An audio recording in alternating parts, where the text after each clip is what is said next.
नमस्कार मेरे प्यारे बच्चों, कैसे हो आप सभी लोग।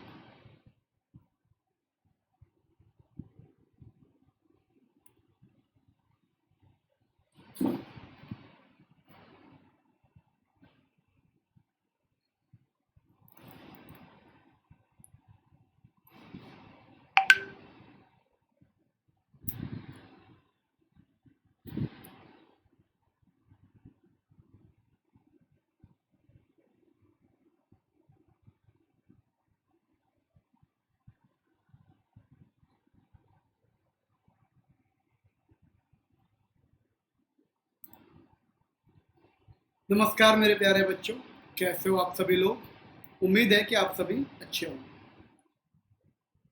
तो जैसा कि हम लोगों ने अभी पार्ट 1 पढ़ा था, और पार्ट 1 में मैंने आपको बताया था कि किस तरीके से इंदिरा गांधी जी 1971 में बहुमत से आई, कैसे उन्होंने मोरारजी देसाई से इस्तीफा लिया और बैंकों का राष्ट्रीयकरण करना चाहती थी, गरीबी के लिए कुछ करना चाहती थी, लेकिन उस समय उनके पास इतनी ज़्यादा शक्तियाँ नहीं थी, जिसकी वजह से उन्हें दिक्कत हुई।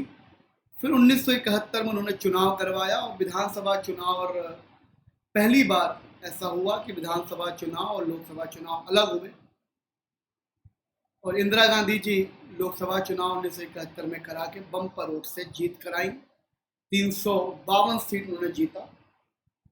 उसी समय हम लोगों ने पार्ट 1 में पढ़ा कि किस तरीके से बांग्लादेश, मतलब पाकिस्तान से कैसे बांग्लादेश अलग हुआ, और किस तरीके से इंदिरा गांधी ने मजबूती दिखाई, कैसे रसिया से उन्होंने संधि करी, किस तरीके से अंतर्राष्ट्रीय स्तर पर उस चीज़ को डील किया, और फिर एक अलग देश उन्होंने बना दिया पाकिस्तान से, और पाकिस्तान से हटाकर उन्होंने एक देश बनाया जिसको बांग्लादेश कहा गया। और शेख मुजीब आए बांग्लादेश में, शेख मुजीब ने शासन किया।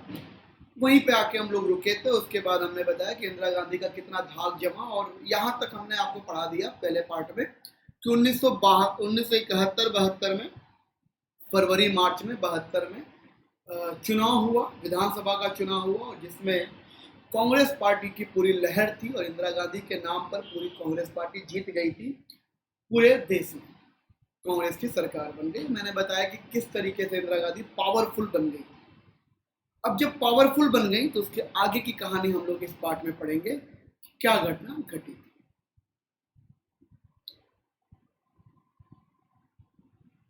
इंदिरा गांधी पावरफुल बन गई। अब सवाल ये था कि काम उनके प्रमुख प्रमुख क्या थे। सबसे पहला काम तो उन्होंने संविधान में संशोधन करना शुरू किया।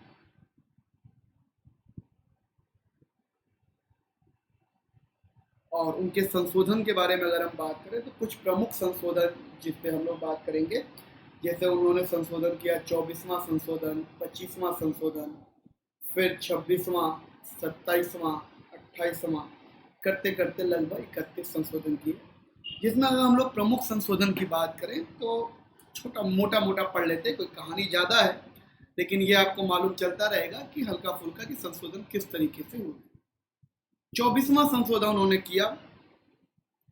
24वां संशोधन चूंकि ये था कि गोरखनाथ केस हो चुका था, और गोरखनाथ केस में सुप्रीम कोर्ट ने साफ साफ कह दिया था कि मूल अधिकार में कोई भी छेड़छाड़ नहीं कर सकता है, ऐसा सुप्रीम कोर्ट का आ गया। आर्टिकल 13 और आर्टिकल 368 को लेकर मतभेद था, तो इन्होंने संशोधन ये करवाया कि आर्टिकल 13 और आर्टिकल, जब इसको आप पॉलिटी पढ़ेंगे तो आपको डिटेल में आर्टिकल 13 और आर्टिकल 68 के बारे में समझाया जाएगा, अभी आपको मोटा मोटा समझाया जाएगा। उन्होंने 24वां संशोधन ये किया कि आर्टिकल 13 का आर्टिकल 368 से और आर्टिकल 368 का आर्टिकल 13 से परस्पर कोई डायरेक्ट संबंध नहीं रहेगा। मतलब अगर संसद कोई संशोधन करना चाहे तो उसमें आर्टिकल 13 का जो भी नियम है वो मान्य नहीं होगा, संसद उसको कर सकती है। यहाँ से उन्होंने एक छूट ली कि अगर वो चाहें तो कुछ चेंजेस करना, तो वो 24वें संशोधन में ये लाइन लिखवा दिया कि अगर कभी संशोधन करना चाहती है, 1 मिनट होल्ड करेंगे, थोड़ा सा टाइम लेंगे।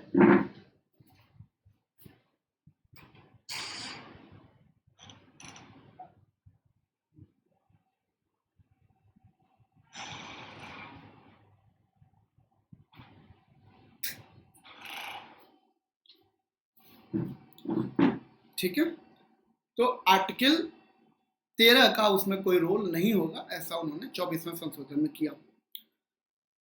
25वां संशोधन उन्होंने क्या किया? 25वां संशोधन उन्होंने क्या चेंजेस किया? चूंकि उनको बैंक का राष्ट्रीयकरण करना था, तो बहुत पहले से ही बैंकों को नेशनलाइज करना चाहते थे, बैंकों का नेशनलाइजेशन करना चाहते थे, तो उन्होंने बैंकों का नेशनलाइजेशन करने के लिए, राष्ट्रीयकरण करने के लिए एक संशोधन लाया। आर्टिकल 31(1) आपने सुना होगा, आर्टिकल 31 का 1 वाला हिस्सा है। इस आर्टिकल 31 के 1 वाले हिस्से में संपत्ति छीनने की विधि के बारे में बात की गई है। इन्होंने क्या किया, एक आर्टिकल 31(2) डाला, और आर्टिकल 31(2) डाल के उन्होंने इस बात का उसमें कर दिया कि संपत्ति छीनने में जो कंपनसेशन, पहले नियम ये था कि सरकार उनको मुआवजा देगी, कंपनसेशन देगी, इन्होंने कंपनसेशन हटा के वहां पर एक शब्द लगा दिया, अमाउंट देगी। उन्होंने एक शब्द लगा दिया, अमाउंट देगी। अमाउंट देने से क्या हो गया कि अब इसमें यह नियम हो गया कि अगर आप किसी की संपत्ति सरकार छीनती है तो उनको वो धनराशि दी जाएगी, और उस धनराशि पे जो अधिकार होगा, सरकार अपने मन से वो धनराशि देगी, उस पर कोई कोर्ट रिव्यू नहीं कर सकता। ठीक, तो ये संशोधन उन्होंने किया। मुख्यतः अगर बात करें और संशोधनों की, तो उन्होंने ये ऐसा लिखवा दिया था कि जब वो आर्टिकल 31(2) के संपत्ति के बारे में कोई विवाद होगा, तो आर्टिकल 14, आर्टिकल 19 और आर्टिकल 31 का उस पर कोई रोल नहीं होगा, उसमें कोई अप्लाई नहीं होगा। 26वां उन्होंने जो संशोधन किया, 26वें संशोधन में उन्होंने आर्टिकल 291 और आर्टिकल 364 को रिमूव कर दिया। आर्टिकल 291 और 364 को संविधान से हटा ही दिया, उसको रिमूव ही कर दिया, उसको कोई झंझट ही नहीं रखा। 29वां संशोधन भी उन्होंने किया, वो केरल लैंड रिफॉर्म एक्ट के तहत उन्होंने केरल लैंड रिफॉर्म एक्ट को 9th शेड्यूल में डाल दिया, जिससे सुप्रीम कोर्ट उसका कोई रिव्यू कर ही ना सके, क्योंकि सुप्रीम कोर्ट आपको मालूम है, जब इतने संशोधन करने लगी तो सुप्रीम कोर्ट ने थोड़ा सा आवाज उठाई। सुप्रीम कोर्ट ने कहा कि आप संशोधन कर सकती हैं, कर रही हैं, कोई दिक्कत नहीं है, आपके पास पावर है। क्योंकि आपको मैंने शुरू में ही बताया पहले पार्ट में कि उस समय इंदिरा गांधी जब करना चाह रही थी तो सुप्रीम कोर्ट उन चीजों को खारिज कर दे रहा था, तो इस समय ये खार खाए बैठी थी। सुप्रीम कोर्ट भी अब इनसे अपसेट हो गया, क्योंकि अब इतने संशोधन ये करने लगी, इतने संशोधन करने लगी। सुप्रीम कोर्ट ने इनसे ये कहा कि आप संशोधन करिए, उससे कोई दिक्कत नहीं है, लेकिन ऐसा मत करिए कि ये पुनर्लेखन हो जाए। सुप्रीम कोर्ट ने ये कहा कि हम आपके संशोधन को चलो विश्वास कर लेते हैं, मान लेते हैं कि आप संशोधन कर रही हैं, कर सकती हैं, आपके पास राज्यसभा है, आपके पास विधानसभा है, आपके पास आपकी सरकार है, लोकसभा है, सब कुछ आपके पास है, आपके पास पावर है, आप पास करवा लेंगे, लेकिन ऐसा मत करिए कि पुनर्लेखन हो जाए। 29वें संशोधन में उन्होंने 9th शेड्यूल में डाल दिया केरल लैंड रिफॉर्म एक्ट जो था, कि उसमें सुप्रीम कोर्ट कोई रिव्यू ना कर सके।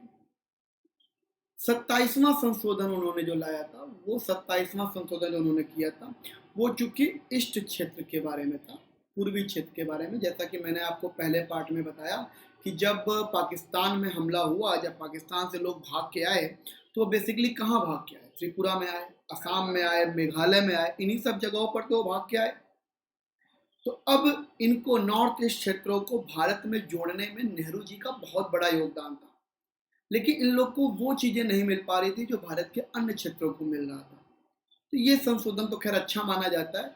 27वें संशोधन में उन्होंने क्या किया, पहले जो मणिपुर हुआ करता था, और मणिपुर के साथ साथ जो त्रिपुरा हुआ करता था, मणिपुर और त्रिपुरा का जो इलाका हुआ करता था, ये दोनों रियासत हुआ करती थी,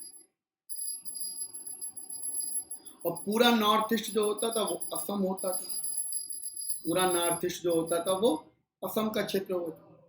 और नेफा जो होता था, NEFA जो होता था, नेफा, जिसको हम लोग अरुणाचल प्रदेश कहते थे, अरुणाचल प्रदेश को नेफा कहते थे। इन्होंने, और आपको मालूम है कि 1962 में ही नागालैंड एक स्टेट बन चुका था। 1962 में नागालैंड को एक राज्य का दर्जा पहले ही मिल चुका था। 1971 दिसंबर में 1971 दिसंबर में इन्होंने एक एक्ट पारित किया, NERR, north east region reorganisation act कहा गया इसको। नॉर्थ ईस्ट रीजन रीऑर्गेनाइजेशन पुनर्निर्माण एक्ट के तहत, NERR एक्ट के तहत इन्होंने क्या किया, मणिपुर और त्रिपुरा को एक स्टेट बना दिया। ये अच्छी चीज़ थी। मणिपुर और त्रिपुरा ने काफ़ी सपोर्ट किया था जब वो बांग्लादेशी भाग के आए थे, तो पाकिस्तानी जब भाग के आए थे, पूर्वी पाकिस्तान के लोग यहीं पे आए थे, तो इनको इन्होंने क्या किया, मणिपुर और त्रिपुरा को 1971 दिसंबर में NERR एक्ट के तहत मणिपुर और त्रिपुरा को स्टेट बना दिया। मेघालय को भी इन्होंने स्टेट बना दिया, मेघालय को भी इन्हें राज्य का दर्जा दे दिया, मेघालय को भी स्टेट बना दिया। इसी के साथ साथ अगर हम बात करें मिजोरम और अरुणाचल प्रदेश को, अरुणाचल प्रदेश और मिजोरम को इसी एक्ट के तहत इन्होंने यूनियन टेरिटरीज में डाल दिया। और बाद में आपको मालूम है कि 1986 में मिजोरम भी एक राज्य बन जाएगा, लेकिन उस समय उसको यूनियन टेरिटरी में डाल दिया गया। प्रमुख संशोधन जो इनका था, 28वां संशोधन जो इन्होंने किया, वो प्रमुख संशोधन ये था कि पहले क्या होता था, अंग्रेजों के ज़माने में जो हमारे सिविल सेवा होते थे वो इंडियन सिविल सर्विसेज कहलाते थे। बाद में वही इंडियन सिविल सर्विसेज क्या कहलाने लगे, IAS होने लगे, IFS होने लगे, IPS होने लगे, ये लोग। एक्चुअली होता क्या था कि इन लोग का बहुत ही ज़्यादा लाट साहबा होता था, मतलब ये लोग नौकरशाह है। नौकरशाह का मतलब इनके पास पावर ज़्यादा थी, इनके पास काफ़ी ज़्यादा पावर, संविधान में भी इनके लिए बड़ा कुछ ज़्यादा था नहीं। ये लोग लाट साहब की नौकरी हुआ करती थी, मतलब इनके ऊपर कोई छेड़छाड़ नहीं कर सकता था। जो इंडियन सिविल बन गया बहुत पावरफुल बन गया, ऐसा होता था। चूंकि आर्टिकल 314 जब संविधान लिखा जा रहा था तो इंडियन सिविल सर्विस वाले गए थे आर्टिकल संविधान सभा के पास, उन्होंने कहा भाई हम लोग के लिए भी कुछ लिखोगे, हम लोग के लिए भी कुछ करोगे, बढ़िया। तो आर्टिकल 314 में ये चीज़ें बताई गई थी कि जो सरकारी होंगे, जो मतलब अधिकारी होंगे, ICS अधिकारी होंगे, किसी भी शर्त पर इनकी सेवा में कभी भी कोई कमी नहीं आएगी, इनकी सेवा में कभी भी कुछ बदला नहीं जाएगा, इनकी सैलरी वही रहेगी, इनकी जो सुविधाएं हैं वो वही रहेंगी, वो कभी नहीं बदला जाएगा। तो ये लोग काफ़ी शाही टाइप के नौकर हो गए थे, मतलब इनका अपना अलग लेवल चलता था। तो आर्टिकल 312 में संशोधन किया गया कि अगर संसद चाहे, ये लगा इसको बाहर से, आर्टिकल 312 में ये हुआ कि अगर संसद चाहे तो विधि बनाकर, कानून बनाकर इनके शर्तों को कम कर सकती है। क्योंकि एक गरीब देश में इतनी ज़्यादा सुविधाएं देना इंडियन सिविल सर्विस लोगों को उस समय के लिए हमारे देश में संभव नहीं हो पा रहा था, लेकिन इनकी सुविधाएं तो अंग्रेजों वाली चल रही थी, तो उस तरीके का इनको लाट साहब चाहिए था। लेकिन ऐसा एक गरीब देश, क्योंकि हमारा भारत तो अभी उभर के ही आ रहा था धीरे धीरे, तो इतना ज़्यादा खर्चा इनके ऊपर करना ये समझ में नहीं आ रहा था। तो आर्टिकल 312 में उन्होंने संशोधन कर दिया कि अगर संसद चाहे कोई कानून बनाकर, विधि बनाकर इनकी सेवा शर्तों को कम कर सकता है। ये तो खैर सरकार का सिविल सर्विस पे पकड़ बनाने के लिए किया गया, एक अच्छा माना गया, देश के हित में अगर देखा जाए तो ये अच्छा माना। तीसरा संशोधन जो इन्होंने किया, अगर तीसरे संशोधन की बात करें तो ये सुप्रीम कोर्ट की हेडेक को कम करने के लिए क्या एक्चुअली हुआ क्या था कि पहले जो सिविल अपील हुआ करती थी, सिविल अपील आप जानते होंगे, सिविल अपील जो होती थी वो भी अगर 20,000 रुपए से ज़्यादा की अपील हुआ करती थी तो वो मुद्दा लोग सुप्रीम कोर्ट तक ले जा जाते थे। सुप्रीम कोर्ट के पास ऐसे ही बहुत सारे केसेस हुआ करते थे, पेंडिंग हुआ करते थे, और ये बहुत ही हंसी की बात है कि इतने छोटे छोटे केस सुप्रीम कोर्ट जाने लगे थे। तो इस चीज़ को, सुप्रीम कोर्ट के पास वैसे बहुत सारे केस थे, ऊपर से ये सिविल अपील के केस दिए जाए वो भी 20,000 रुपए की रकम से, तो काफ़ी ज़्यादा प्रॉब्लम होती थी। तो इस चीज़ को उन्होंने क्या किया, इंदिरा गांधी ने 30वें संशोधन में ये लिख दिया कि सिविल अपील अब कभी सुप्रीम कोर्ट जाएगी ही नहीं, अगर जाएगी तो तभी जाएगी जब विधि का सर्वांगीण प्रश्न हो। विधि का सर्वांगीण प्रश्न का मतलब अगर कभी कोई केस ऐसा हुआ कि हाई कोर्ट को लगता है कि इस पर सुप्रीम कोर्ट को फैसला लेना चाहिए, तब हाई कोर्ट अगर चाहे तो उसको भेज सकती है। या फिर दो हाई कोर्ट में अगर केस लड़ा गया हो और एक हाई कोर्ट ने अलग फैसला दे दिया हो और दूसरे हाई कोर्ट ने अलग फैसला दे दिया हो, तो ये सर्वांगीण प्रश्न बनता है। इस केस में उस मुद्दे को सुप्रीम कोर्ट ले जाया जा सकता है। ऐसा सोचकर सुप्रीम कोर्ट की हेडेक को थोड़ा कम करने के लिए संशोधन किया गया। 31वां संशोधन बहुत ज्यादा महत्वपूर्ण नहीं है, वो सिर्फ इतना था कि हमारे देश में जो संसद की सीटें थी उनको बढ़ाकर 545 कर दिया गया था, जो आज भी चल रही हैं 545। आपको भी मालूम है कि हमारे संविधान में लोकसभा की जो सीटें हैं वो 545 कर दिया। ये प्रमुख संशोधन इंदिरा गांधी ने 1971-72 में किया, जो कि आपके जानकारी के पक्ष से बहुत ज्यादा इम्पोर्टेंट पकड़ बनी गई थी, बहुत तगड़ी पावरफुल हो ही गई थी। संशोधन अपने मन से वो कर ही सकती थी, कर ही रही थी, सब कुछ बढ़िया चल रहा था। फिर ऐसा क्या हुआ कि कहानी बदलने लगी? ऐसा क्या हुआ कि हमारा देश या इंदिरा गांधी के साथ ऐसा कौन सी घटना घटने लगी कि हमारा देश अब इमरजेंसी की तरफ मुड़ा? 1972 तक तो इंदिरा गांधी का टाइम पीरियड अगर आप कहो तो गोल्डन पीरियड था, मतलब सुनहरा समय था इंदिरा गांधी का। उससे अच्छा, उससे पावरफुल नेता आज तक कोई नहीं बना। इंदिरा गांधी इतनी पावरफुल हो गई थी, दुनिया में ये धाक जम गई थी कि जिसने पाकिस्तान के 2 टुकड़े कर दिए। पाकिस्तान ने थोड़ा सा ऐड दिखाई तो पाकिस्तान से निकालकर एक देश बना दिया, है ना। इस तरीके की चीज, युद्ध कर दिया, 3 दिन में युद्ध जीता, पाकिस्तान को इतनी बुरी तरह हराया। 1962 में जो जख्म मिला था उस जख्म पे मरहम लगाया इंदिरा गांधी ने, पाकिस्तान पे विजय कर दी। ये सब चीजें बहुत बढ़िया चल रही थी 1972 में। लेकिन ऐसा क्या हुआ? विधानसभा चुनाव भी हुए, उसमें भी कांग्रेस पूरी जीत गई थी, एकदम कांग्रेस की लहर आ गई थी। 1971 में 4 पार्टियां प्रमुख थी जो इनके खिलाफ गठबंधन बना के लड़ी थी इंदिरा गांधी के खिलाफ, लेकिन वो हार गई थी। वो लोग भी खार खाए बैठे थे। सुप्रीम कोर्ट में भी कहीं ना कहीं खार खाया बैठा था इंदिरा गांधी से, क्योंकि इंदिरा गांधी अकेली एक, जैसे 1 मैन आर्मी होता है, ये 1 लेडी आर्मी हो गई थी पूरे देश में। विपक्ष को बस एक मौका चाहिए था, विपक्ष चाहिए था कहीं कुछ ऐसा मौका मिल जाए कि हम लोग इनकी साख को डाउन करें। विपक्ष तो मौके में तलाश में हमेशा रहता है, ये कोई बहुत नई बात नहीं थी। 1973 और 74 का जो टाइम पीरियड है, ऐसा माना जाता है कि इंदिरा गांधी का यहाँ से डाउनफॉल शुरू हुआ। और डाउनफॉल के पीछे अगर हम कारण पूछें तो कोई ऐसा कारण नहीं था जिसमें इंदिरा गांधी ने कुछ गलत किया, लेकिन विश्व का अंतर्राष्ट्रीय स्तर पे हालात ही ऐसा बन गया था कि इंदिरा गांधी कैसे संभालते, और विपक्ष ज्यादा मजबूत हो गया था। वो कौन कौन सी स्थितियां थी, अगर उस पर हम बात करें, कौन कौन सी स्थितियां थी जो हाथ से निकल रही थी? पहली कि जो बांग्लादेश के रिफ्यूजी थे, एक हमारे देश में वैसे ही 55 करोड़ की जनसंख्या थी, उसमें 1 करोड़ रिफ्यूजी और आ गए थे। इनका खर्चा पानी देखना, इनको भोजन कराना, इनके ऊपर जो खर्चे होते थे वो सारी, वो ट्रेनिंग देना, ये सब चीज़ें जो चल रही थी। अब 55 करोड़ जनता में अगर 1 करोड़ एक्स्ट्रा जनता आ जाए तो ये मामूली बात थोड़ी है, एक अच्छे लेवल की मतलब बात है, एक अच्छा प्रॉब्लम क्रिएट कर सकता है अगर समय अच्छा न चले। 1 करोड़ रिफ्यूजी के जो खर्चे थे, उन खर्चे को देखते देखते सरकार का बजट जो है वो हिलने लगा। दूसरी स्थिति जो सबसे महत्वपूर्ण ये थी, विश्व में, पूरे विश्व में, ये कोई इंडिया की बात नहीं है, पूरे विश्व में उस समय एक संकट आया, तेल संकट।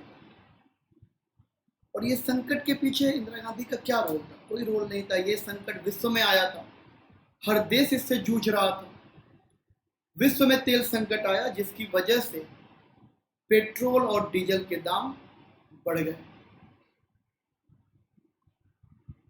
पेट्रोल डीजल के दाम बढ़ने का मतलब होता है कि अगर पेट्रोल डीजल के दाम बढ़ गए तो समझो महंगाई बढ़ गई, फिर ट्रांसपोर्टेशन बढ़ जाता है, फिर किराया बढ़ जाता है, तो महंगाई ऑटोमेटिक बढ़ जाती है। इससे देश में महंगाई काफी तेज बढ़ी। तीसरी, जिसमें भी इंदिरा गांधी जी का कोई हाथ नहीं था, उनका कह सकते हैं कि इसमें कोई क्या ही कर सकता है। 1973 में देश में अकाल पड़ गया, और जब देश में अकाल पड़ता है तो आपको मालूम है कि ब्लॉकिंग शुरू हो जाती है, अनाजों की, सब कुछ शुरू हो गया। अकाल पड़ गया, और अकाल में भी किसी का क्या रोल, तो प्राकृतिक अकाल था, क्योंकि हमारा जो देश की जो कृषि होती थी वो मानसून का जुआ होता था। मानसून अच्छा तो कृषि अच्छी, मानसून खराब तो कृषि खराब हो जाती थी। उस पर कोई ज़्यादा, हालांकि लाल बहादुर शास्त्री जी ने उस पर काफ़ी काम किया था, हरित क्रांति भी लाए थे, वो सब चीज़ें हुई थी, जिसकी वजह से लोग भूखा तो नहीं मर सकते थे, लेकिन खरीदने के लिए तो पैसा चाहिए हो। अकाल पड़ जाने के कारण, विश्व में तेल संकट आ जाने के कारण, और इधर 1 करोड़ रिफ्यूजी का जो ये सब चीजें थी, इन सब चीजों से हमारा इकोनॉमी जो है वो ध्वस्त होने लगी, इकोनॉमी क्रैश करने लगी।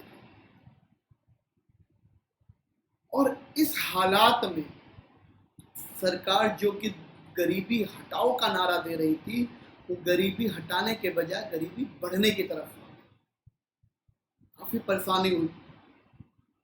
देश में हाहाकार मच गया, लोग भड़कने लगे, लोग सड़कों पे आने लगे, विश्वविद्यालय में विद्रोह होने लगा, उत्तर प्रदेश में तो पुलिस कैंप में विद्रोह होने लगा, दंगा फसाद का डर जैसा माहौल बैठ गया। इन सब चीजों के बीच विपक्ष को तो मौका चाहिए था, और विपक्ष को मौका मिल गया। अब हमारे देश में इंदिरा गांधी के सामने मुख्यतः 3 प्रमुख चैलेंजेस को फेस करना था 1973 और 74। इन सब के जो ये चीजें हो रही थी, इन सब में जो 3 मुख्य चैलेंजेस थे इंदिरा गांधी को, जो इंदिरा गांधी के पतन के कारण भी कह सकते हो, या इंदिरा गांधी को झेलने थे, जो इंदिरा गांधी को संभालने थे, वो 3 प्रमुख जो चैलेंजेस थे, वो ये था गुजरात का आंदोलन। गुजरात का आंदोलन मोरारजी देसाई संभाल रहे थे, इसके बारे में भी बात करेंगे। बिहार का आंदोलन, जो एक बहुत ही कद्दावर नेता जेपी नारायण संभाल रहे थे। रेलवे में भी हड़ताल हुई, जिसको जॉर्ज फर्नांडिस संभाल रहे थे। ये 3 जो थे हमारे देश में इंदिरा गांधी के समय, उस समय 1973 के सबसे प्रमुख चैलेंज थे, जिसको झेलना। क्या था ये गुजरात आंदोलन? अगर हम गुजरात आंदोलन की बात करें, तो गुजरात आंदोलन में एक समय, उस समय जो गुजरात के मुख्यमंत्री हुआ करते थे, जिनका नाम था चिमन भाई पटेल, इनके ऊपर खूब सारा भ्रष्टाचार का आरोप लगने लगा। इनके ऊपर भ्रष्टाचार का आरोप लगने लगा कि यहाँ पे भ्रष्टता बढ़ रही है, भ्रष्टाचार कर रहे हैं ये लोग। और ये भ्रष्टाचार का जो आरोप लगा, वो कहीं ना कहीं ये छींटे इतने फैल गए थे कि वो छींटे केंद्र पे भी जाने लगे। इसका कारण एक जगह तो संजय गांधी कारण बताया गया है। संजय गांधी इंदिरा गांधी के बड़े लड़के थे। एक्चुअली क्या था, संजय गांधी पढ़ने लिखने में बहुत होशियार नहीं थे, बहुत अच्छे नहीं थे। संजय गांधी जापान गए, वहाँ पे विदेश में जाके काम किया, ट्रेनिंग ली और नौकरी की। उसके बाद फिर वापस भारत में आए। भारत में आने के बाद संजय गांधी ने मारुति सुजुकी की फैक्ट्री डालने की बात की, जापान की कंपनी से मिलकर। वो चाहते थे कि मारुति सुजुकी की फैक्ट्री डालें। उस समय इस तरीके से फैक्ट्री नहीं पड़ती थी। उस समय अगर आपको फैक्ट्री डालनी है तो टेंडर निकलता है, और उस समय काफी ज्यादा कागज पत्र वाला कार्य था। संजय गांधी जी करना चाहते थे, उनकी मम्मी गवर्नमेंट में है, प्रधानमंत्री है, तो उनके लिए कौन रोक सकता था। टेंडर निकला, उस टेंडर में 20 कंपनियों ने अपना टेंडर भरा, लेकिन वो टेंडर मिला किसको? संजय गांधी। इस बात का विपक्ष ने मुद्दा बनाया कि संजय गांधी को ही टेंडर दिया गया, क्योंकि ये चाल थी, मम्मी बेटे की चाल थी। इन लोगों ने मिलकर ये टेंडर में घोटाला किया है और संजय गांधी को ये टेंडर दिया गया है। तो ये छींटे कहीं ना कहीं इंदिरा गांधी के ऊपर भी आने लगी कि भ्रष्टाचार हमारे केंद्र में फैल रहा है। इन लोग के पास मतलब यहाँ घर में खाने को नहीं है, और इंदिरा गांधी फैक्ट्रियां डलवा रही हैं, ये कर रही हैं, ये सब चीजें होने लगी। 1974 तक भ्रष्टाचार का आरोप काफी तेजी से फैल चुका है। इसी बीच महंगाई जो बढ़ रही थी, दिसंबर 1973 में सरकार ने हॉस्टल की फीस बढ़ा दी थी। अभी बीच में जेएनयू की बढ़ी थी, आप लोगों को मालूम होगा। उसी तरीके से 1973 में हॉस्टल की फीस बढ़ा दी गई थी इंदिरा गांधी के द्वारा। जैसे ही हॉस्टल की फीस बढ़ी, इंजीनियरिंग कॉलेज, जितने भी विश्वविद्यालय के लोग हैं गुजरात में सड़कों पे उतरने लगे। इन लोगों ने आंदोलन करने लगे और सड़कों पे आंदोलन करने लगे, और यह आंदोलन बहुत ही व्यापक रूप भर रहा था। लेकिन विश्वविद्यालय के बच्चों का आंदोलन को इतना ज़्यादा आंदोलन तो माना नहीं जाएगा। आंदोलन है, करते हैं, फीस बढ़ी है, महंगाई बढ़ी है, तो फीस तो बढ़ानी पड़ेगी। इंदिरा गांधी पे बहुत ज़्यादा असर उस चीज़ का नहीं पड़ रहा था। उन्होंने कहा कंट्रोल हो जाएगा, कोई दिक्कत नहीं। अब चूंकि विपक्ष भी मौका ढूंढ रहा था, और गुजरात में उस समय मोरारजी देसाई थे। मोरारजी देसाई ने इस आंदोलन को एक नया रूप दे दिया। मोरारजी देसाई ने इस आंदोलन का नेतृत्व करने की ठान ली। और जब मोरारजी देसाई, भाई बड़ा चेहरा, अब किसी विश्वविद्यालय के बच्चों को अगर एक अपने आंदोलन को प्रमुख बनाने के लिए बड़ा चेहरा चाहिए था, और बड़ा चेहरा मिला किसका? मोरारजी देसाई का। मोरारजी देसाई ने इस आंदोलन को भ्रष्टाचार पे ले गए। फीस बढ़ रही है, भ्रष्टाचार हो रहा है, मतलब महंगाई से उठाकर इसको भ्रष्टाचार की तरफ ले गए। और इन्होंने डिमांड क्या कर दी सरकार से? इन्होंने डिमांड ये कर दी कि विधानसभा भंग करी जाए, फिर से चुनाव कराया जाए। विधानसभा भंग करने की डिमांड आ गई, और दूसरी डिमांड आ गई कि मुख्यमंत्री तुम इस्तीफा दो।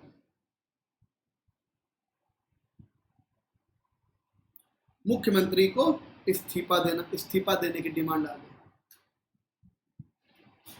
अब चूंकि मोरारजी देसाई एक बड़े नेता थे, तो ये रूप काफी तेजी से बढ़ा। 1974 में इतना, मतलब ये व्यापक रूप धर लिया था इसने, कि आपको बता दूं 1974 में चिमन चोर लोग इतना बढ़ गया था कि उस समय चिमन भाई पटेल का नाम गुजरात में चिमन चोर होने लगा। चिमन को इस्तीफा देना पड़ा, और जो वहां की विधानसभा थी उसको भंग तो नहीं किया गया, निलंबित कर दिया गया। निलंबित का मतलब ये होता है कि अभी सस्पेंड रहेगी, लेकिन हम जब चाहेंगे वापस से अपनी विधानसभा चला सकते हैं, ऐसा कर दिया। लेकिन मोरारजी देसाई भी राजनेता थे, इतनी समझ उनको भी थी। गुजरात मोरारजी देसाई क्या हुआ, 12 मार्च को भूख हड़ताल पे बैठ गए। भूख हड़ताल पे बैठकर उन्होंने डिमांड किया कि हमें निलंबित नहीं चाहिए, हमें पूरी की पूरी विधानसभा भंग चाहिए। और उस बीच में कई ऐसे उपद्रवी बच्चे थे, कैसे लोग थे, उन्होंने क्या किया, जितने भी विधायक थे उन सभी विधायकों से जबरदस्ती इस्तीफा लिखवाने लगे। कुछ पे हिंसा करके, कुछ को घर में घेर के, या कुछ को जबरदस्ती मार के, पीट के, डरा के, धमका के, समझा के, जिस तरीके से हो पा रहा था वो लोग इस्तीफा लिखवा रहे थे और उसको स्पीकर के पास जमा कर दे रहे। 12 मार्च को जब अनशन पे बैठे, अब सरकार को झुकना पड़ गया, क्योंकि बड़ा नेता जब इस तरीके का कार्य करता, जैसे अन्ना हजारे का आंदोलन आपको मालूम होगा, उसी तरीके से कुछ आंदोलन ये हुआ था। और इस आंदोलन में 12 मार्च को जब अनशन पे बैठे तो सरकार झुकी, और सरकार को विधानसभा भंग करनी पड़ी। सरकार की विधानसभा भंग हो गई, गुजरात विधानसभा भंग हो गई। लेकिन इंदिरा गांधी को डर था कि कहीं यही चीज हर स्टेट में ना होने लगे, हर प्रदेश में ना होने लगे, क्योंकि एक बार सरकार झुक जाती है तो हर प्रदेश उसका फायदा उठाना चाहता है। उन्होंने तुरंत प्रभाव से एक संशोधन और ले आया, 33वां संशोधन उन्होंने किया सरकार में। और 33वें संशोधन में कहा गया कॉन्स्टिट्यूशन अमेंडमेंट एक्ट, सीए, ये वाला सीए मत समझना,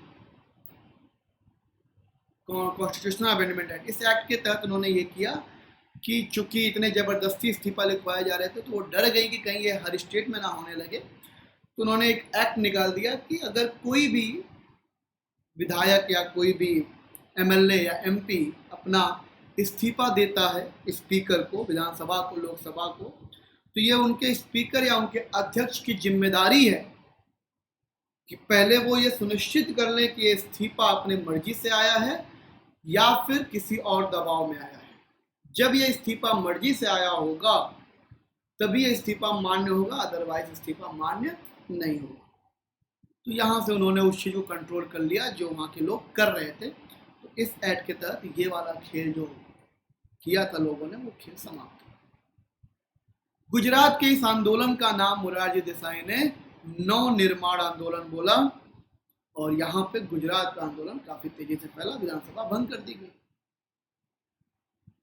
अब चूंकि एक जगह आंदोलन हो जाता है तो उसकी हवा फैलती है। अब वो हवा फैल के कहाँ आ गई? बिहार में आ गई। बिहार में भी बच्चों ने आंदोलन शुरू किया। मुद्दा वही था, फीस बढ़ाने के खिलाफ या भ्रष्टाचार के खिलाफ यही मुद्दा हुआ। बिहार में 18 फरवरी 1974 को एक संघ बनाया गया जिसको कहा गया बिहार छात्र संघर्ष समिति, BCSS, बिहार छात्र संघर्ष समिति। इस समिति में जो मेन लीडर उभर के आए थे, जैसे लालू प्रसाद यादव थे, ये मेन लीडर थे। सुशील मोदी थे जो उप मुख्यमंत्री थे इस समय। रामविलास पासवान थे। ये लोग प्रमुख नेता बनकर उस आंदोलन में आए और उन लोगों ने भी शुरू कर दिया आंदोलन। और उन्होंने ये डिमांड करी कि 18 मार्च के पहले पहले यहाँ के मुख्यमंत्री इस्तीफा दें। बिहार में मुख्यमंत्री उस समय अब्दुल गफूर थे। बिहार के मुख्यमंत्री उस समय अब्दुल गफूर जी थे। बहुत ही अच्छे नेता थे, काबिल नेता थे। लेकिन जब एक बार आंच केंद्र पे आ जाती है तो राज्य पे तो आनी है। तो इनके ऊपर भी लगा आरोप लगाने, लोगों ने आरोप लगाया। चूंकि वो घूसखोर थे, भ्रष्ट थे, इस बात की पुष्टि कहीं हुई नहीं, लेकिन अब्दुल गफूर पे भी आरोप लगने लगे और 18 मार्च को बोला गया कि अब्दुल गफूर इस्तीफा दें। लेकिन इंदिरा गांधी टस से मस नहीं हुई, उन्होंने कोई ऐसा कदम नहीं उठाया। ऐसा कदम ना उठाने पे रीजन ये हुआ, 18 मार्च को बिहार छात्र संघर्ष समिति के लोगों ने पूरे मुख्यमंत्री आवास को घेरा और काफी मात्रा में लोग सड़कों पे आए। वहां पे हिंसा भी हुई और 3 से 4 छात्रों की मृत्यु भी हुई। लेकिन कोई ज्यादा प्रभाव नहीं पड़ा, उसे पुलिस कंट्रोल में करने लगी। अब ये नेता लोग समझ गए कि हमारे इस, जैसे गुजरात के आंदोलन को मोरारजी देसाई ने नेतृत्व किया था, वैसे इन नेताओं ने समझा कि अब हमें भी अगर अपना क्रांति या अपना जो आंदोलन है वो बड़े स्तर पर ले जाना है तो हमें भी एक बड़े चेहरा की आवश्यकता पड़ेगी। और उस समय एक बहुत ही आदर्शवादी नेता, बहुत ही अच्छे नेता, जिनका खुद जवाहरलाल नेहरू के परिवार से बड़े अच्छे संबंध थे, इंदिरा गांधी से बहुत अच्छे संबंध थे, लेकिन चूंकि वो आदर्शवादी नेता थे और आदर्शवादी नेता का होता है कि चीज़ें बहुत आदर्श से चलना चाहिए। वो जब देश के आज़ादी में उन्होंने भाग लिया था, वो नेता थे JP नारायण। और JP नारायण को भी लगा कि जब इतनी भ्रष्टता फैल रही है, हम लोग तो इसलिए आज़ादी के लिए लड़े थे, हम लोग इसलिए काम किए थे कि हमारा देश एक सही स्तर पे चले। JP नारायण उस तरीके के नेता थे कि जब उनको नेहरू ने अपने मंत्रिमंडल में डालने की बात करी तो JP नारायण ने मना कर दिया कि हमें मंत्रिमंडल नहीं चाहिए, हमें सत्ता से कोई प्यार नहीं है, बस समाज सुधरना चाहिए, देश अच्छे से चलना चाहिए। इसलिए वो सत्ता के बहुत ज़्यादा प्रमुख नहीं थे, सत्ता के लोभी नहीं थे, सत्ता नहीं चाहते थे। अब इन लोगों ने JP नारायण को अपना नेता चुना। JP नारायण को भी अब लगा कि देश में व्यवस्था बदलनी चाहिए क्योंकि भ्रष्टता बढ़ रही है और उस समय भ्रष्टाचार का आरोप काफ़ी हद तक फैल चुका था, महंगाई अलग लेवल पे फैल रही थी, मुद्दा हिट हो गया था। उस समय विपक्ष को मौका था कि विपक्ष एकत्रित हो जाए, विपक्ष एकत्रित होकर देश को संभाल, मतलब विपक्ष एकत्रित हो जाती तो सरकार घुटनों पे आ सकती थी। ये सब माहौल बन चुका था। JP नारायण को बिहार छात्र संघर्ष समिति ने अपना नेता चुना और JP नारायण भी मान गए क्योंकि वो भी चाहते थे कुछ व्यवस्था बदले। JP नारायण ने अपने रैली में JP ने 2 शर्तें रखी बिहार छात्र संघर्ष के नेताओं से। उन्होंने पहली शर्त तो ये रखी कि ये जो आंदोलन होगा, ये आंदोलन केवल बिहार तक सीमित नहीं रखेंगे, हम इस आंदोलन को हम पूरे देश स्तर तक ले जाएंगे, पूरे व्यापक रूप से इस आंदोलन को करेंगे। लालू वालों को लगा कि ये कोई बहुत फ्लॉप आइडिया तो है नहीं, अच्छी बात है, हमारा आंदोलन बहुत अच्छे लेवल तक जाएगा। दूसरी शर्त उन्होंने ये रखी कि ये आंदोलन केवल भ्रष्टाचार के खिलाफ नहीं रहेगा, ये आंदोलन पूरी व्यवस्था बदलने के लिए रहेगा, कि पूरा सिस्टम ही बदल। जेपी नारायण का जो कॉन्सेप्ट था वो ये था, वो पार्टी बात पे बहुत ज़्यादा विश्वास नहीं करते थे। उनका ये कॉन्सेप्ट था कि गांव के लोग प्रधानमंत्री बने, मतलब गांव में चुनाव हो, फिर उन चुने हुए लोगों में चुनाव हो, जिला पंचायत का चुनाव कह सकते हैं, फिर उन चुने हुए लोगों में विधानसभा का चुनाव हो, फिर जो चुन के आए उनका प्रधानमंत्री बने, मतलब स्टेप बाय स्टेप। यही मॉडल महात्मा गांधी जी का भी था, उसी मॉडल पे ये चलते थे। ये कहते थे पार्टी वार्टी नहीं होनी चाहिए, लेकिन बाद में जब देश की हालत देखे तो ये भी पार्टी के समर्पण में आ गए, वो अलग बात है। लेकिन इन्होंने देश के लेवल पे चाहते थे कि आंदोलन हो, दूसरा ये चाहते थे कि व्यवस्था बदलने के ऊपर हम लोग लड़ेंगे, केवल एक मुद्दे पे हम लड़के आंदोलन नहीं करना चाहते। सब लोग सहमत हो गए, जेपी नारायण इस बात से भी सहमत हो गए, और जेपी नारायण ने इसी टीम को लेकर 5 जून को एक बहुत बड़ी रैली की बिहार में। 5 जून ये रैली इतनी संपूर्ण थी, और वहीं पर इन्होंने इस रैली का नाम दिया, इस पार्टी का नाम दिया संपूर्ण क्रांति। वहीं पर इन्होंने इसका नाम क्या दिया? संपूर्ण क्रांति। अब संपूर्ण क्रांति उन्होंने 5 जनवरी की रैली में उन्होंने अपने जितने भी लोग थे उन लोगों से यही कहा कि आप लोग मुझे बस 1 साल दे दीजिए, 1 साल आप सब लोग हमारे साथ खड़े हो जाइए, 1 साल में मैं पूरी व्यवस्था बदल सकता हूँ।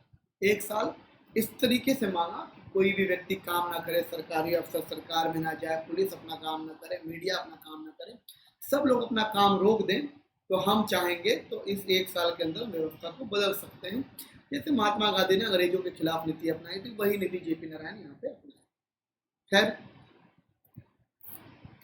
1 नवंबर को इंदिरा गांधी और जेपी नारायण में मीटिंग हुई। इंदिरा गांधी ने जेपी नारायण को समझाया, उन्होंने कहा कि ज़्यादा बवाल करने की जरूरत नहीं, 1976 में तो चुनाव होने ही वाला है 2 साल में, तो अभी आप क्यों बवाल कर रहे हैं? आप चुनाव होगा, चुनाव में हरा लीजिएगा। अगर जनता आपको इतना ही प्यार कर रही है तो आप चुनाव में मुझे हरा दीजिएगा। अभी इतना सब कुछ सिस्टम खराब करने की, व्यवस्था खराब करने की कोई ऐसा आवश्यकता है नहीं। और अगर आप चाहते हो कि बिहार में विधानसभा भंग कर दें तो ठीक है, हम आपके कहने पे विधानसभा भंग करवा देते हैं, वहाँ के अब्दुल गफूर से इस्तीफा ले लेते हैं, कोई दिक्कत नहीं, हम दोबारा चुनाव करवा लेंगे। लेकिन इसको व्यापक रूप मत दीजिए कि पूरा देश में ही ये चीज होने लगे, ऐसा सही नहीं होगा। इंदिरा गांधी ने बात किया, लेकिन जेपी नारायण ठान चुके थे कि हम इस पूरे रैली को देश तक ले जाएंगे, इस आंदोलन को देश लेवल तक फैलाएंगे, तो इसलिए उन्होंने इंदिरा गांधी की बात मानी नहीं और बात वहीं पर दब गई, बात आगे बढ़ी नहीं। तो ये रहा आपका बिहार आंदोलन। दबाव इंदिरा गांधी पे बढ़ता जा रहा था, और तीसरा दबाव तो तब बढ़ा जब हमारे देश में लॉकडाउन अभी लगा हुआ है। पिछली बार जब लॉकडाउन लगा था तो आपको मालूम है रेल की सुविधाएं बंद कर दी गई। उसके पहले जो रेल की सुविधाएं बंद हुई थी वो 1974 में।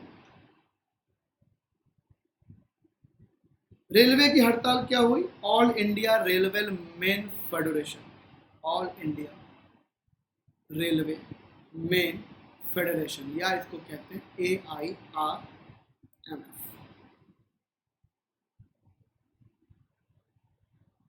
इसके अध्यक्ष हुआ करते थे जॉर्ज फर्नांडिस।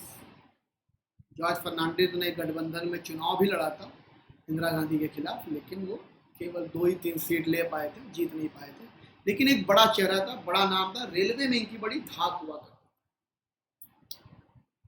इन लोगों ने ये डिमांड किया, जो लोको पायलट होते हैं या जो मूविंग ट्रेन में जॉब करते हैं, जो लोको पायलट्स होते हैं, उस समय इन लोगों की जो ड्यूटी हुआ करती थी वो ये हुआ करती थी कि जब तक ट्रेन अपने गंतव्य स्थान तक ना पहुंच जाए तब तक का उनका ड्यूटी हुआ करता था। अब इन लोगों ने ये बोला कि जो लोको पायलट्स लोग हैं इनकी ड्यूटी भी 8 घंटे की कर दी जाए, और अगर 8 घंटे से ज़्यादा की ड्यूटी हो रही है तो उसको दूसरा दिन मान के उसकी सैलरी दी जाए, ऐसा बोला गया।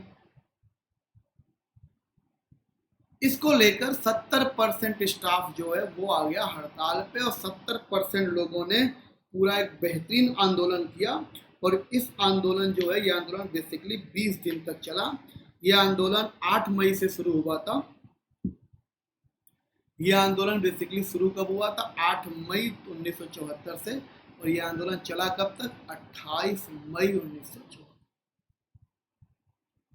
आंदोलन को बंद कर दिया गया बाद में, लेकिन ये आंदोलन इतना ज्यादा था कि 20 दिन तक ट्रेन रेल सुविधा पूरी बंद हो गई थी।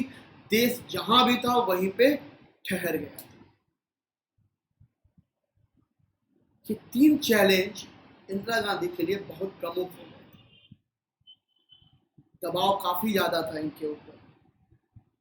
उस समय जो मुख्यमंत्री थे वीवी गिरी, सॉरी प्रेसिडेंट थे वीवी गिरी, कहीं ना कहीं वीवी गिरी भी इस आंदोलन का खुल के तो नहीं कर सकते थे क्योंकि राष्ट्रपति थे। अंदर अंदर रेलवे के हड़ताल का वो सपोर्ट करते थे क्योंकि ये भी पूंजीपति हुआ करते थे, पूंजीपति लोगों से इनका उठना बैठना था। इंदिरा गांधी को ये बात भी पसंद नहीं आ रही थी, किसी भी प्रधानमंत्री को नहीं आएगी कि जब आप प्रधानमंत्री हो और आपके देश का जो राष्ट्रपति हो वो आप ही के खिलाफ हो। गुजरात का आंदोलन, बिहार का आंदोलन, रेलवे की हड़ताल ने इंदिरा गांधी को पूरा दबाव में ला दिया था। विपक्ष इस समय बहुत मजबूत हो चला। इस दबाव से निकलने का जो रास्ता समझ में आ रहा था वो केवल एक ही रास्ता था। अब इनको समझ में आया कि किसी तरीके से लोगों का माइंड डाइवर्ट करें और अपने आप को फिर से लोकप्रिय किया जाए। इसके लिए आपको मालूम है सबसे प्रमुख कारण उन्होंने क्या किया? 1974 में, और आप देखो रेलवे की हड़ताल कब शुरू हुई? 8 मई, चली कब तक? 28 मई। इसके बीच में हुआ 18 मई। 18 मई 1974 को इंदिरा गांधी ने एक फैसला लिया कि हम पोखरण राजस्थान में परमाणु परीक्षण करेंगे। परमाणु परीक्षण करेंगे। परमाणु परीक्षण करने के लिए भी उस समय परमाणु किसके किसके पास था? अमेरिका के पास था, फ्रांस के पास था, चाइना के पास था, ब्रिटेन के पास था, रसिया के पास था। 5 कंट्री थी जो परमाणु परीक्षण कर चुकी थी, जिनके पास परमाणु था। अब नंबर भारत का था। चूंकि ये ऐसा नहीं था कि ये अचानक कोई दिन ऐसा होता है कि उसी दिन हो जाएगा, ऐसा तो होता नहीं। 18 मई 1974 को आपको मालूम होगा कि उस वर्ष बुद्ध पूर्णिमा इसी दिन पड़ी थी। बुद्ध पूर्णिमा के दिन होने की वजह से उस परमाणु निरीक्षण का जो नाम रखा गया वो रखा गया लाफिंग बुद्धा।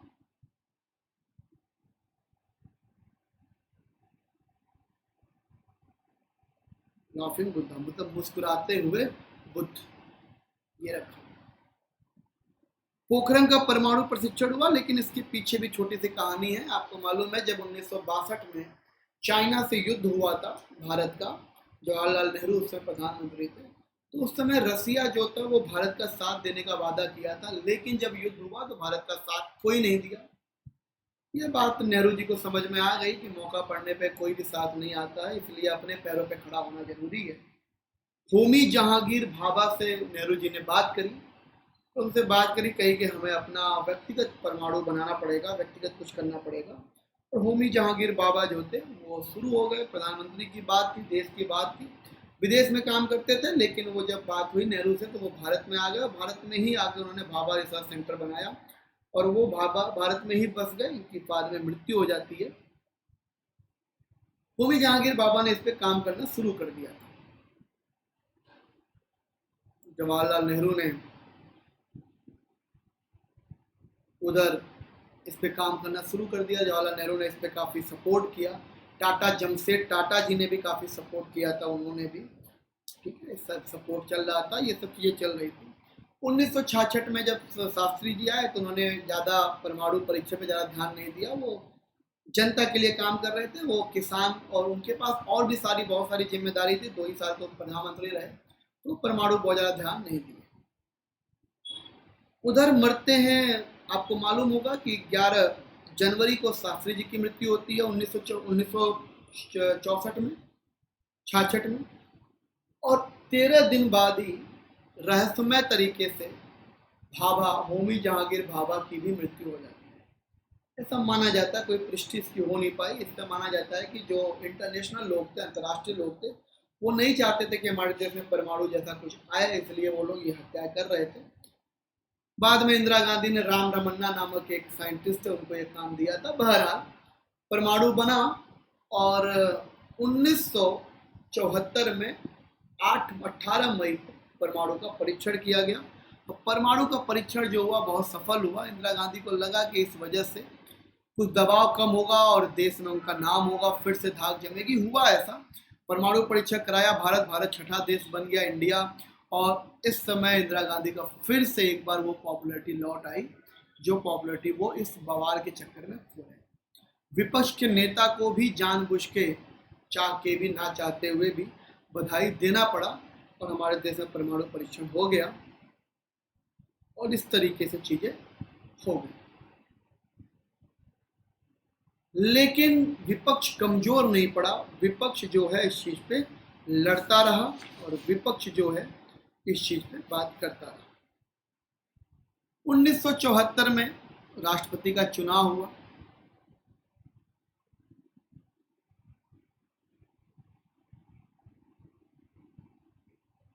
आपको मालूम है 1974 में राष्ट्रपति का चुनाव हुआ और इस बार राष्ट्रपति इंदिरा गांधी चाहती थी कोई ऐसा बने जिसको इंदिरा गांधी खुद कंट्रोल कर पाए, प्लस वो कोई माइनॉरिटी से हो, वो एक सिंबॉलिक हो कि हम सिंबल कर सके कि हम इसका भी ध्यान रखते हैं।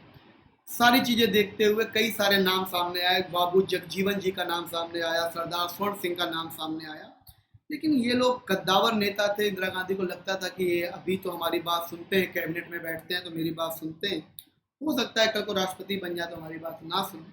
इस बात का डर था कि इंदिरा गांधी, और इस समय इंदिरा गांधी को राष्ट्रपति बनाना कोई बहुत बड़ी बात नहीं थी, क्योंकि विधानसभा उनके हाथ में था, राज्यसभा उनके हाथ में था, लोकसभा उनके हाथ में था। तो जिसको चाहती वही राष्ट्रपति बनता, इस बात का खुला था। इंदिरा गांधी किसको राष्ट्रपति बनाती, कौन बनता राष्ट्रपति? जो उनके कंट्रोल में काम करे, सज्जन हो, शरीफ हो, माइनॉरिटीज हो, सिंबॉलिक हो, जिसका कोई जनाधार ना हो और जो विनम्र हो। ये सारी क्वालिटीज वो ढूंढ ही रही थी कि उनके दिमाग में एक नाम आया, फखरुद्दीन अली अहमद। चूंकि इसके पहले एक मुस्लिम बन चुके थे हमारे डॉक्टर जाकिर हुसैन, लेकिन उनके 2 साल के अंदर ही मृत्यु हो गई थी, तो बहुत ज़्यादा उनका कार्यकाल नहीं रहा। तो उन्होंने सोचा फखरुद्दीन अली अहमद को बनाते हैं, भाई एक राष्ट्रपति कम से कम मुस्लिम का भी 5 साल का हो जाए। लेकिन दुर्भाग्यवश 2 साल में ये भी मर जाएंगे और जितने भी मुस्लिम राष्ट्रपति होंगे वो 2 साल के अंदर मर रहे थे। तो जब APJ अब्दुल कलाम राष्ट्रपति बने थे तो ये बोला गया था कि भैया अपनी कुंडली उंडली दिखवा लो, क्योंकि हमारे यहाँ इतिहास है कि मुस्लिम राष्ट्रपति 2 साल से ज़्यादा नहीं टिकता है। खैर, फखरुद्दीन अली तैयब को राष्ट्रपति बनाया गया। लेकिन आप बताओ कि जब ये राष्ट्रपति का चुनाव हुआ तो उस समय तो गुजरात में विधानसभा भंग थी। जब गुजरात में विधानसभा भंग थी तो गुजरात वालों में मोरारजी देसाई ने बवाल काट दिया, कैसे कैसे आप प्रधानमंत्री का चुनाव लड़ सकते हैं, या तो पहले गुजरात में चुनाव कराइए विधानसभा का, जब विधानसभा होगी तभी तो वोट देगा, वरना इसका मतलब गुजरात के लोगों की बात सुनी ही नहीं जा रही है। लेकिन इंदिरा गांधी ने कहा कि अभी चुनाव का माहौल नहीं है, हम चुनाव तो वहां पे नहीं करा सकते हैं। उन्होंने ये केस सुप्रीम कोर्ट के ऊपर छोड़ दिया कि भैया सुप्रीम कोर्ट आप देख लो क्या करना है। अगर, क्योंकि आपको मालूम है आर्टिकल 143 ये कहता है कि अगर राष्ट्रपति को किसी भी चीज में कोई प्रश्न करना है, कोई भी बात करनी है, तो सुप्रीम कोर्ट से वो सलाह ले सकता है। सुप्रीम कोर्ट की 5 बेंच बैठकर, 5 मेंबर्स की बेंच बैठेगी और वो सलाह देगी। अगर वो सलाह राष्ट्रपति का मन करे तो माने, ना मन करे तो ना माने। मुख्यतः सुप्रीम कोर्ट की सलाह जो होती है राष्ट्रपति मान ही जाता, ना मानने की कोई बहुत खास वजह होती नहीं। आर्टिकल 143 के तहत ये मामला सुप्रीम कोर्ट गया। सुप्रीम कोर्ट की 5 टीम की बेंच बैठी और उन्होंने ये घोषणा कर दी कि गुजरात में विधानसभा नहीं है, ये कोई इतना ठोस कारण नहीं है कि राष्ट्रपति का चुनाव ना करें। तो इसके लिए उन्होंने परमिशन दे दिया कि नहीं आप चुनाव करा सकते हैं, और फिर ये चुनाव हुआ। बाद में इसी चीज को, जो नियम आया था, ये सुप्रीम कोर्ट ने जो निर्णय दिया, बाद में इंदिरा गांधी इसका संशोधन करके इसको एक संविधान का नियम बना देंगे कि अगर कहीं पर विधानसभा भंग करी गई हो या विधानसभा नहीं चल रही हो, ऐसे केस में भी हम चाहें तो राष्ट्रपति का चुनाव कर सकते हैं, मेजॉरिटी की विधानसभा अगर हमारे पास हो। तो यहाँ पर भैया फरुखुद्दीन अली अहमद जी हमारे नए राष्ट्रपति बन के आ गए और 39वां संशोधन किया गया, वो हम आगे डिबेट में बात कर लेंगे। 1900 ये काम किया।